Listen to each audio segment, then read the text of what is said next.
हम आज मनुष्य होकर के मांस मछली अंडा शराब पर तुल गए हैं और बाबा का नाम लेते हैं, भगवान का नाम लेते हैं, देवी देवता का नाम लेते हैं। ले रहे हैं कि नहीं? इधर देवी देवता की पूजा करते हैं, उधर मछलियों चलता है, मांसों चलता है, गर्दनों काटते हैं, शिव चर्चों करते हैं। शिव चर्चा करना कोई गलत काम नहीं है, वह भी एक सत्संग है, वह भी एक भजन है, वह भी एक धर्म है। लेकिन उसके नाम पर जो हम कटते हैं और कहते हैं कि जब उनकी कृपा होगी तो क्या हो जाएगा, अपने आप छूट जाएगा। ये शिव चर्चा जो करने लगे, इसमें किसकी कृपा होगी? अपनी कृपा होगी। जब तक अपनी कृपा नहीं होगी तो तब तक उनकी कृपा नहीं हो सकती है। यानी सत्संग का नाम पर, धर्म के नाम पर, भजन और भक्ति के नाम पर लोग ऊपर वाले के नाम ले लेता है, बहाना बनाता है। लेकिन जब अन्याय करने का समय आता है तो ऊपर वाले को नहीं पुकारता है, जब अधर्म करने का समय आता है तो ऊपर वाले को नहीं पुकारता है, जब मांस मछली खाने का समय आता है तो ऊपर वाले को नहीं पुकारता है, और जब छूटने का समय आता है तो ऊपर वाले को पुकार लेता है। बच्चे अगर बिगड़ने लग जाए तो कभी माँ बाप नहीं कहते कि हमारा बच्चा बिगड़ गया। जब जो बच्चे को सुधारने की नौबत आती तब माँ बाप कहते हैं कि बाबा हमारा बच्चा बड़ा शैतान हो गया, इसको थोड़ा समझा दीजिए। जब बिगड़ने लग जाता है तब नहीं है, जब सुधारने का समय आता है तब बाबा को पुकारते हैं। जिस समय आपका बच्चा गलत मार्ग जा रहा है, जिस समय बच्चा आपका गलत संग में बैठ रहा है, उसी समय से आप बच्चे को टोकिए, उसी समय से बच्चे को आप सही मार्ग पर लाइए। आपके छोटे छोटे बच्चे बचपन से ही अंडा की तरफ बढ़ रहा है, मछली की तरफ बढ़ रहा है, शराब की तरफ बढ़ रहा है। आज हमारे समाज की जो दुर्गति है, इसी में आज पूरा युवा पीढ़ी एकदम बर्बाद होती जा रही है। आप उस बचपन में नहीं टोकिएगा तो बड़े होकर के उनको आप नहीं रोक पाइएगा। बचपन में कहते हैं कि हमारा बेटा अंडा खाता है, एकदम गाल अंडा जैसे गोल गोल फूल रहा है, चेहरा गोल गोल हो रहा है, चेहरा देखने में बड़ा सुंदर हो रहा है। तो आगे चल करके वही सुंदर चेहरा से वही बच्चा आपका गाल फोड़ेगा, तो आप कपाड़ पर हाथ लेके रोइएगा। इसीलिए आज भगवान का नाम लेकर के सब अधर्म करता है, धर्म कोई नहीं करता है। वहाँ कहा जाता है एक शंकर जी गांव में सावन का महीना आया है और सब शिव जी के पुजारी हो जाएंगे। तो उस गांव में सब के सब शिव जी के पुजारी थे, शिव जी के पुजारी सब के सब थे। लेकिन गांव में पड़ गया अकाल। क्यों अकाल पड़ा? शिव जी का नाम तो लेता था, शिव चर्चा तो करता था, लेकिन शिव जी के मार्ग पर, शिव जी के बताए हुए रास्ते पर कोई चलता नहीं था। गांव में अकाल पड़ गया। अब सब लोग पानी के लिए, भोजन के लिए एकदम तरसने लग गए, मरने लग गए। इतना अकाल पड़ा, इतना अकाल पड़ा कि खेती नहीं होती थी कि जिससे सबका भरण पोषण हो सके। गांव में बड़ी परेशानी पड़ गई, भूखे लोग मरने लग गए, प्यासे मरने लग गए, बच्चे बूढ़े जवान सब के सब तड़पने लग गए। तो जब सब भूखे प्यासे तड़पने लग गए तो एक संत आए। संत ने कहा देखो तुम लोगों के गांव का अकाल खत्म हो जाएगा, का क्या करना पड़ेगा? का ये करो कि सब के सब जाओ शंकर जी के पास, सब के सब जाओ महादेव बाबा के पास। काहे कि वो एकदम दानी है, किसी को खाली हाथ वहां से लौटने नहीं देगा, सबको कुछ ना कुछ दे करके भेजेगा। और भगवान तो देने वाले होते हैं, तो सबको कुछ ना कुछ देकर भेजेगा। जाओ बोले भंडारी के पास जाओ। सब गांव के लोग, पूरे गांव के लोग अब भूखे मर रहे थे। मरता क्या नहीं करता, पानी के लिए तरस रहे थे, कपड़े के लिए तरस रहे थे, भोजन के लिए तरस रहे थे। सभी के पूरे गांव के लोग मिलकर के गया शंकर जी के पास।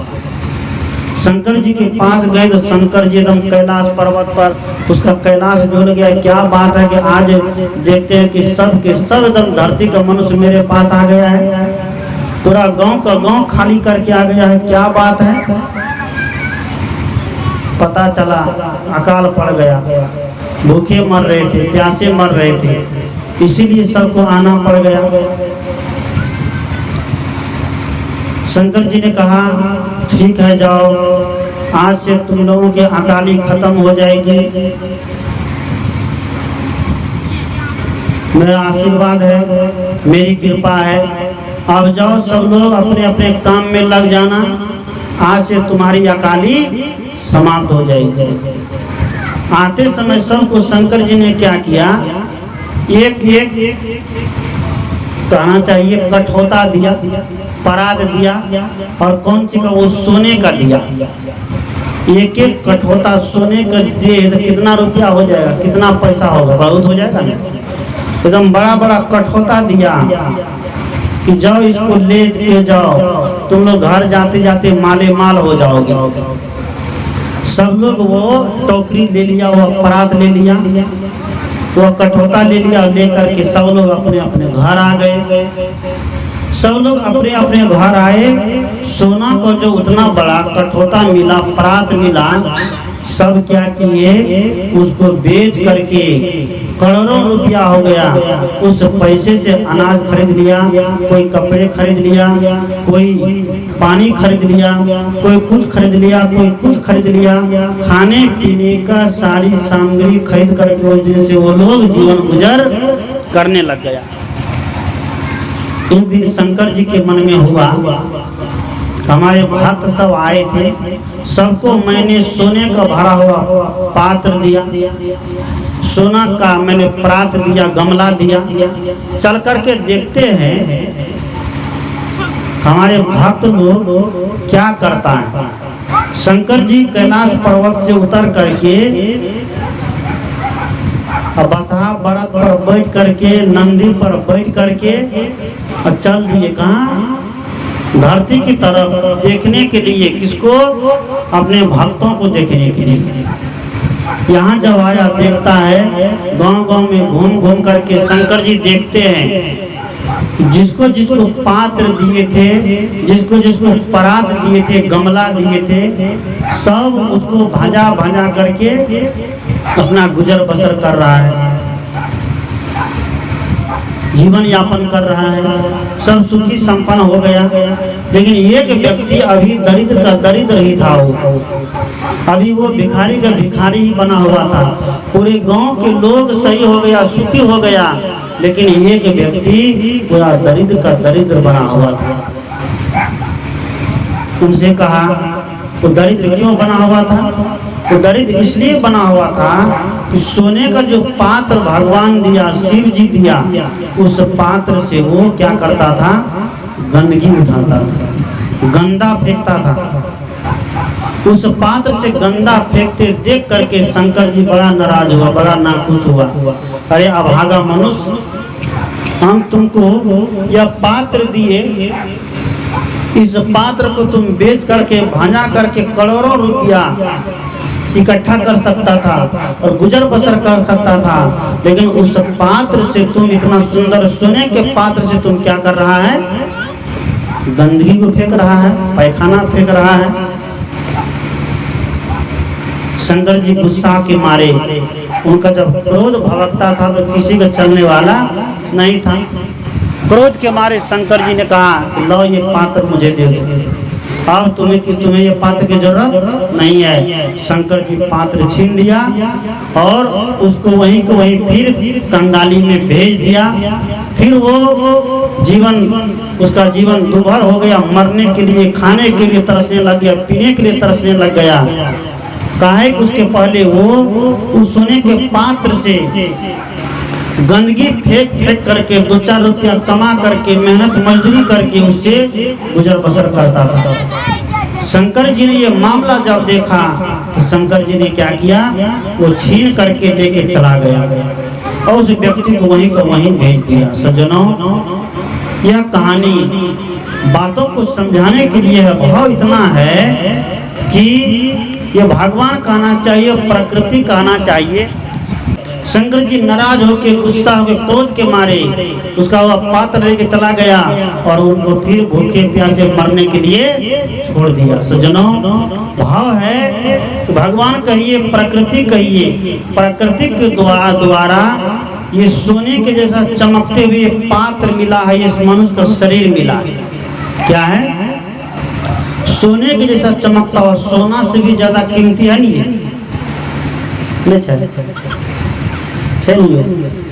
सोना से कीमती है ना। कोई कहेगा हम 1 किलो सोना देते हैं, एक तो हाथ काटने दो, क्या दो है? नहीं दे। क्यों? ये जीवन सोना से भी ज्यादा कीमती है, हीरा से भी ज्यादा कीमती है, लेकिन इसको क्या करते हम लोग?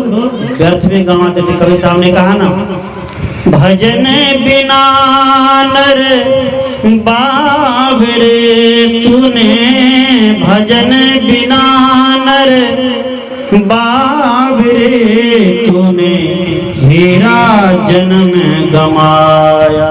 कैसा? ये हीरा जन्म को व्यर्थ में गंवा दिया। किसके? भजन के बिना, सत्संग के बिना, भक्ति के बिना। भक्ति नहीं है, भजन नहीं है, सत्संग जीवन में नहीं है, तो जीवन क्या है? बेकार है। जैसे घर में अभी के समय में पंखा नहीं है, कूलर नहीं है, फ्रिज नहीं है, अन्न नहीं है, खाने पीने के लिए नहीं है, ऐश मौज के लिए नहीं है, तो घर बेकार है कि नहीं है? वो घर बेकार हो जाएगा ना, वह घर बेकार है। जैसे भोजन नहीं है, वस्त्र नहीं है, टीवी, कूलर, फ्रिज, एसी नहीं है, तो घर बेकार है। और जीवन में अगर शांति नहीं है, भक्ति नहीं है, भजन नहीं है, सत्संग नहीं है, तो जीवन क्या है? बेकार है। इसलिए इस जीवन को हमें बेकार नहीं करना है। जितने महापुरुष हुए सब जीवन को साकार किया, जीवन को अच्छा बनाया। कैसे अच्छा बनाया? शांति के रास्ते में चल करके। हमारा हिंदू समाज शांति को का काम किया है जीवन भर, और दूसरे को भी शांति पहुंचाने का काम किया है। हमें वही काम करना है, हमें अपने बच्चे को वही सीख देना है। और जब देश की बात आए, जब राष्ट्र की बात आए, तो वहाँ पर फिर चुप नहीं बैठना है, क्योंकि तब हमारे लिए देशभक्ति सर्वोपरि होती है, तब राष्ट्र भक्ति सर्वोपरि होती है। राष्ट्र सुरक्षित है तो हम सुरक्षित है, राष्ट्र सुरक्षित नहीं है तो हमारी भक्ति, हमारा धर्म सब क्या है? खतरे में है कि नहीं? तब सब खतरे में हो जाता है।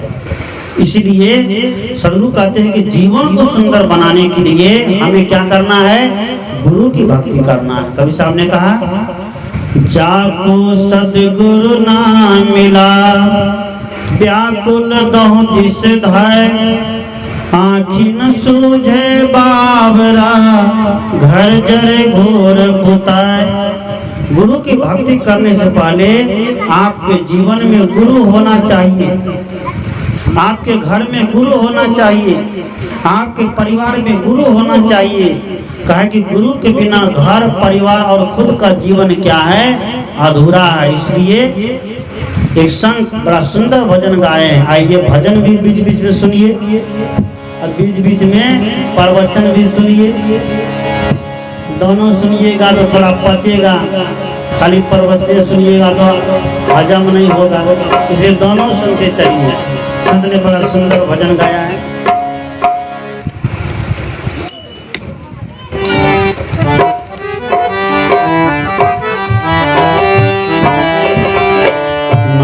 लूटने बंदे गुरु बंदगी का नहीं है भरोसा, नहीं है भरोसा बंदे जरा जिंदगी का। मजा लूटने बंदे गुरु बंदगी का नहीं है भरोसा, जरा जिंदगी का नहीं है भरोसा बंदे जरा जिंदगी का।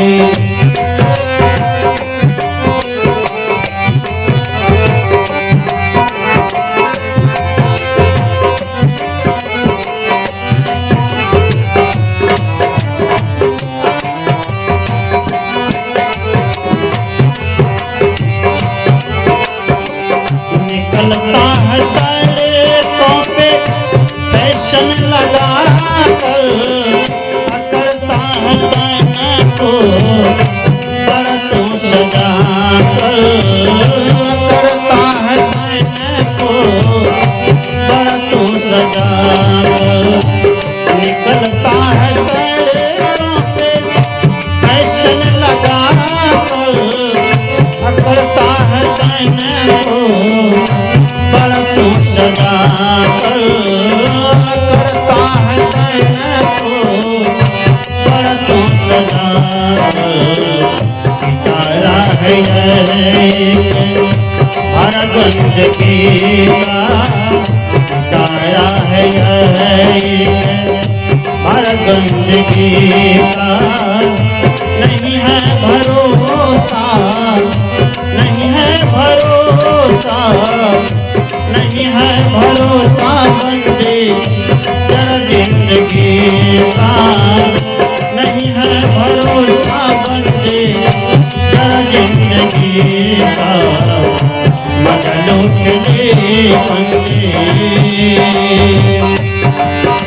सभी लोग गाइए मिल करके, ताली बजाते हुए गाइए, ताकि सत्संग में आनंद आएगा, मजा आएगा। मुँह लटका के कोई मत बैठिए, ऐसा लगता है कि कितना बड़ा पहाड़ टूट के गिरा हुआ है। पति सब लोग बैठे हैं, सत्संग में बैठिए, खुश मन से बैठिए, ज्ञान अपने आप समझ में आने लग जाएगा।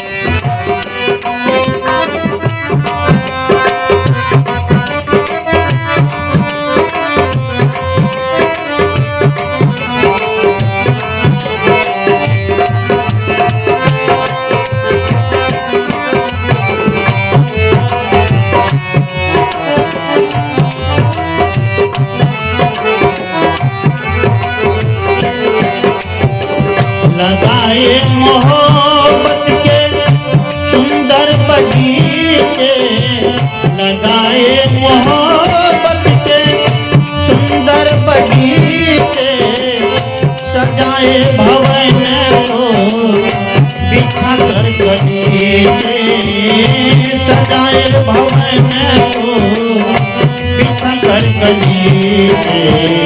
सदा साथ जीते नहीं आदमी का, सदा साथ जीते नहीं आदमी का।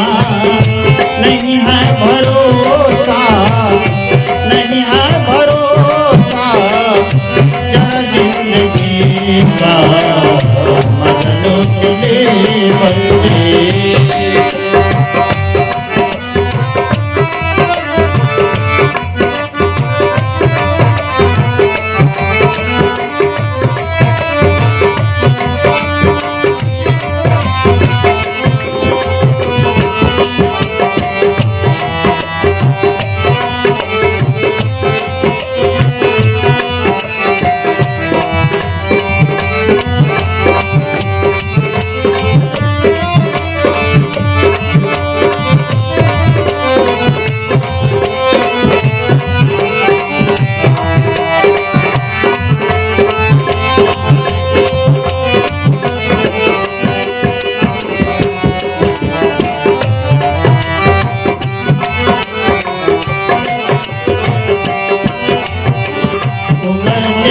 पल पल घटी जा रही है, उम्र देख पल पल घटी जा रही है।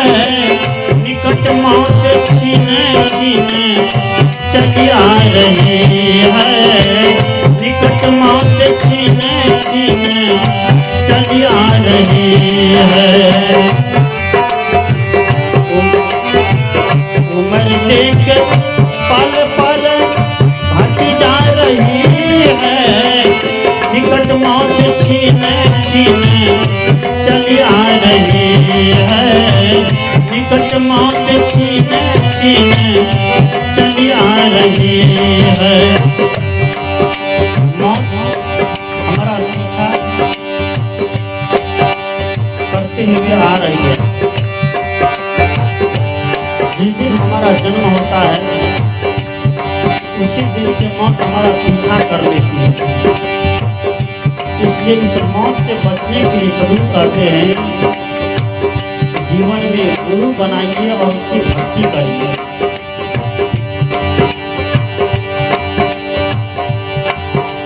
संतों के समय बैठिए।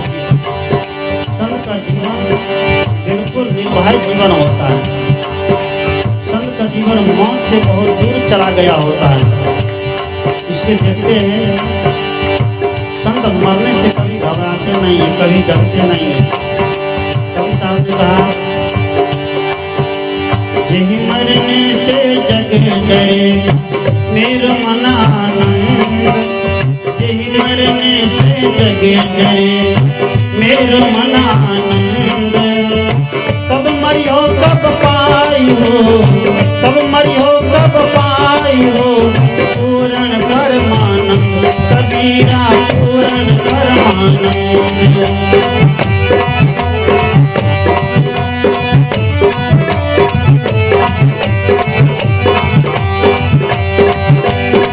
साधु ये मोर गाँव का गाँव, साधु ये मोर गाँव का गाँव, पीर मरे पैगंबर मरी है जिंदा जोगी। कभी सबको समेट ले एक ही बार में। जब समेटते तो ऐसा समेटते हैं न हिंदू को छोड़ते न मुसलमान को छोड़ते हैं। साधु ये मोर गाँव का गाँव, साधु ये मोर गाँव का गाँव, पीर मरे पैगंबर मरी है जिंदा जोगी।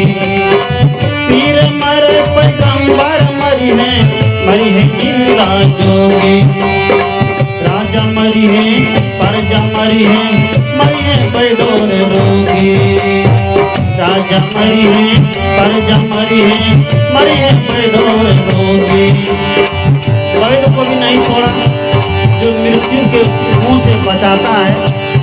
कवि साहब ने कहा जब मौत आएगी तो वैद्य की दवा धरी की धरी रह जाएगी और अपना उसका वृंदावन बिहारी लाल की जय हो जाएगा। सब कहते हैं मौत से बचना है, करना क्या है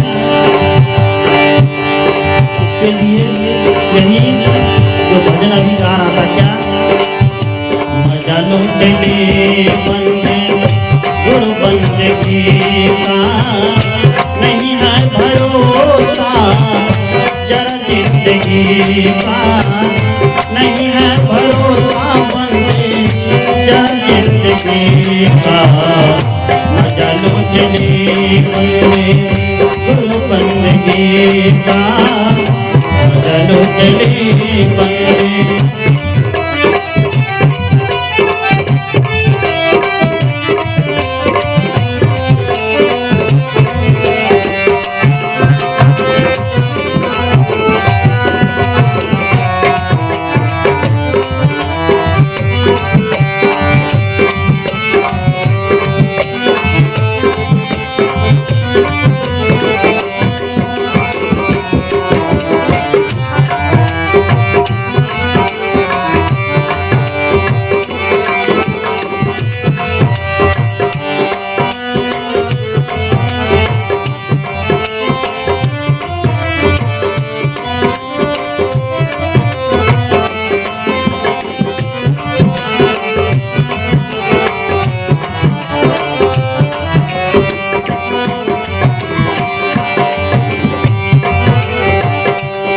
करके दिल में दया का फुहारा, जला करके दिल में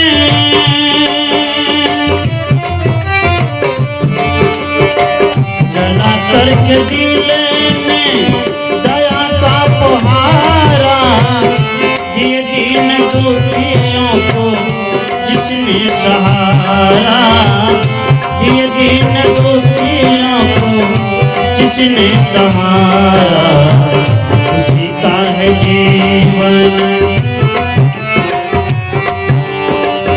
उसी का है जीवन, हंसी और खुशी का, उसी का है जीवन, हंसी और खुशी का। नहीं है भरोसा जरा जिंदगी का, नहीं है भरोसा बंदे जरा जिंदगी का।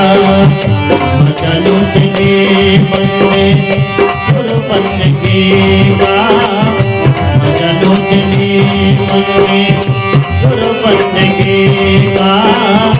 नहीं है भरोसा, नहीं है भरोसा बंदे, नहीं है भरोसा, नहीं है भरोसा, नहीं है भरोसा बंदे जरा जिंदगी का। नहीं है भरोसा बंदे जरा जिंदगी का। मजा लूटने बंदे, मजा लूटने बंदे, मजा लूटने बंदे गुरु बंदगी का। नहीं है भरोसा जरा जिंदगी का, नहीं है भरोसा बंदे जरा जिंदगी का। नहीं है भरोसा बंदे जरा जिंदगी का। मजा लूटने बंदे। बोलिए सद्गुरु देव की